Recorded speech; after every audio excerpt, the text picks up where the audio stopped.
For Expedition 33, I've only ever played one turn-based RPG combat game in my life, and that was Final Fantasy Tactics A2 Grimoire of the Rift on the Nintendo DS. I remember enjoying it at the time, but now 15 years later, all I remember was that the combat was slow and disengaging. So I kind of lumped all turn-based games like Expedition 33 into that initial impression, and I've been avoiding games like it ever since. A lot of people I knew were praising this game, and it even won Game of the Year, and so I decided to give it a try.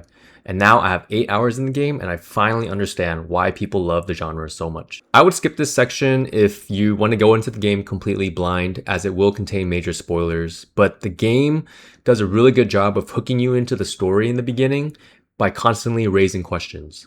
For example, the main character Gustav loses his love interest Sophie to something called Gomage.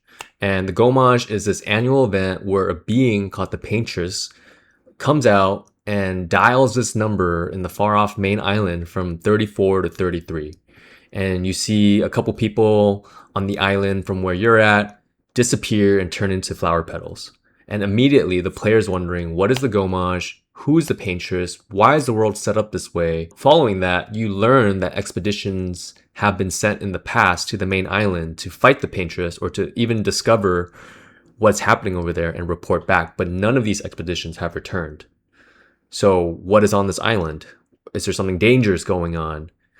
And you're about to find out yourself by being on Expedition 33. You reach the main island and there's this old man that has survived Gomage, but he's not on your side. He brings out a bunch of monsters. They wipe out the team. They cut off the leader's head and a bunch of your team members go missing. So even from the beginning, the story just ramps up where you just feel these emotional beats really quickly, and it just hooked me in right away. So the story was what got me invested, but it was the combat that surprised me the most. With Grimoire of the Rift, the combat was very simple and slow. I would wait my turn, attack or pick a skill, and then see the animations play out, and then have that gameplay experience on loop. But with E33, the combat is always asking something of me that keeps me engaged. For example, during my own attacks, I'm trying to perfect the quick time event timings to maximize my damage output. On top of that, it keeps me on my toes because each skill has its own timing. For example, Lune's immolation skill is a lot quicker to time than it is with her Ice Lance. Each character also feels extremely unique with their own gimmick.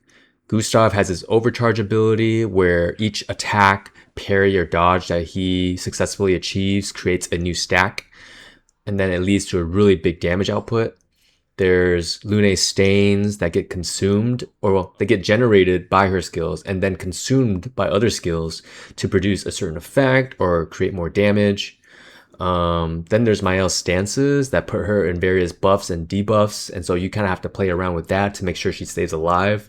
So the gameplay is always asking me to evaluate and make decisions instead of just waiting for my turn, and I really appreciate that aspect. And even during enemy turns, we are also trying to make perfect dodges and perfect parries, which I still suck at, by the way. And oh my god. Alright, just gotta be able to time it, right?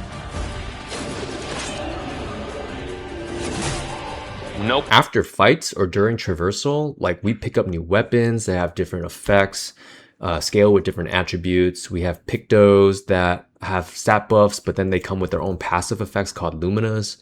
So there's a lot of depth with even the build system. And this is a very minor nitpick, but my only gripe is that the game's tone shifts occasionally give me some whiplash.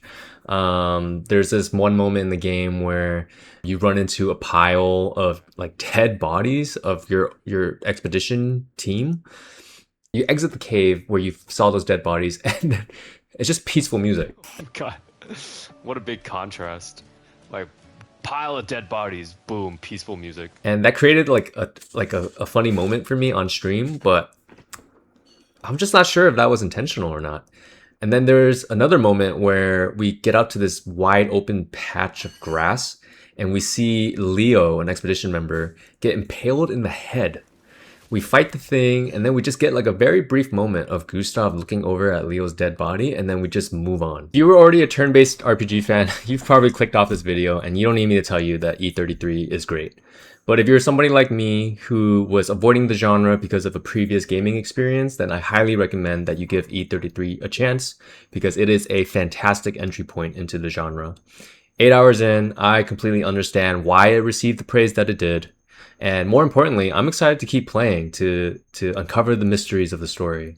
So if you have already played this game or have already finished it, please comment below what you thought of the game and if your first impression was similar to mine. But please, no spoilers. And thank you guys so much for watching.